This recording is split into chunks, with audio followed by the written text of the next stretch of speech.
Let's take a look at a few fall activities that'll carry your garden well into the winter. Well, our asparagus is doing okay for the first go round. Are you still with me? So far so good as far as the deer go. Now the first thing you want to consider is, what do you want to eat? What kind of plants do you want to plant, and what will make it into the cold weather? There's quite a few plants. Your brassicas of all kinds, your big leafy greens, your mustard greens, your collard greens, those do really well in the cool weather. Radishes do good. Beets, they do really well. Carrots do really well. The colder it gets with the carrots, the sweeter they get. So you got a wide variety of plants that you can grow all winter long. Yes, I said all winter long. And how the heck do you do that? Well, you can set up a cold frame. And a cold frame can be something just as simple as some bales, screen, and you're going to have some plastic when it gets really cold, and that will drape over, and then we'll pull back in the daytime. You'll be amazed at how warm this gets. Check out what we've done in the past.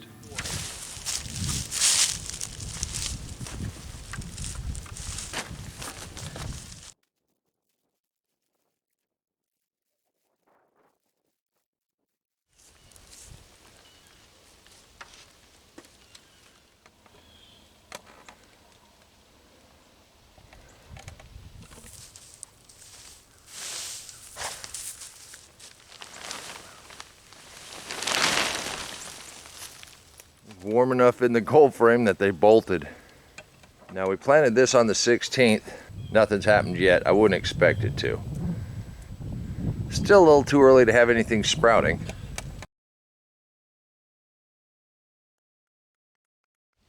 That's why we do it, because it tastes good.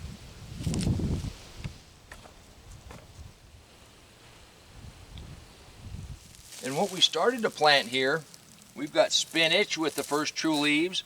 We got a bunch of beets, we got a bunch of lettuce, and we got a bunch of radishes. That's what we've went ahead and put in this cold frame. And just by adding some screen, we've kept the critters out, and it's growing really well. You can do this too. If you're not of a mind to grow into the winter, there's still some activities you can do. Same thing as if you're gonna grow into the winter. How to get your compost going. Check this out. Good morning, buddy. Let's go ahead and finish building this first pile. On top of the greens, which were the kitchen scraps originally, we put a layer of dry brown, then we put a layer of finished compost, and then we're going to go ahead and add some more kitchen scraps, some more green. And that's coffee grounds. Oh, I guess we got some leaves in that bucket. That's just the prunings around the kitchen. If you haven't started mowing and you don't have any really good green grass, you can always pick the weeds around the edges. And weeds work really good for green.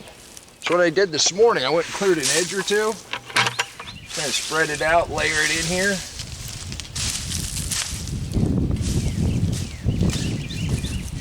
So then I want to add a little more brown. If you've got dogs or cats and you vacuum, just save that fur. That works really good in the compost pile.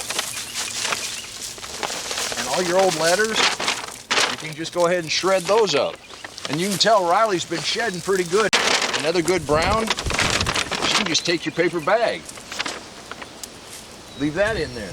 Then we'll go ahead and put another layer of this nice three-quarter compost. If you're gonna do a hot compost, one of the keys is try to get your edges back in the middle so they have a chance to heat up. Now there's a couple different ways of composting. If you're going to do a hot compost, you need to build your pile at least 3 feet high, 3 feet wide, 3 feet deep. 4 or 5 feet works better. You want to make sure you got plenty of air in there and a mixture of browns and greens, and it will heat up and it'll kill all seeds, all viruses, all other pathogens. The other method is cold composting, where we just spread it out on the garden 4, 5, 6 inches deep. We let the life in the soil take care of it. Both methods, what we're really trying to do is get a really nice colony of good bacteria and good fungus to break down the sand, silt, and clay, which makes up your soil, which then is eaten by little bigger predators, which makes plant soluble nutrients right there at the root zone. Just keep making layers all the way up. Oh, you caught me. So, yeah, I was going to sneak a pepper while we were looking at compost. So how do you get your mulch going? As we get into the colder weather, it's a good time to go ahead and put another layer of mulch down. And this is how we mulch our garden. Mysteries behind mulch. You know your garden is a long game, and if you're a first-time gardener, I suggest you start small. This is the way we started. You're always going to be adding mulch.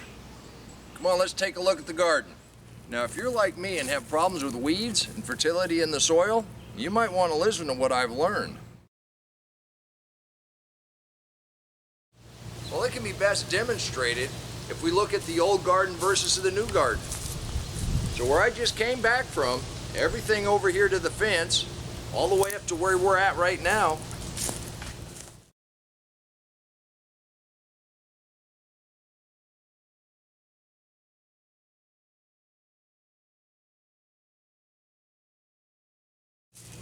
and everything from right here over to the fence where the potatoes are and the onions are right now, back down to about here, last August, this all looked like this. If we compare the difference to what we just outlined, that's only had mulch on it for a few months. This has had mulch on it for a few years, several different applications. You got to keep adding. And here's one of the secrets that I found. By adding mulch, let's just remove some of this and take a look. Look at this. Look at our friends. Look at the worms that we have underneath here. And that's just some of the bigger life. But I can just take and dig down in here. That mulch has turned hard clay, infertile soil into this rich, beautiful, and what we can't see in here is the micro life, the stuff that breaks up the rock that makes up the earth. And that rock has all the minerals that your plants are ever going to need.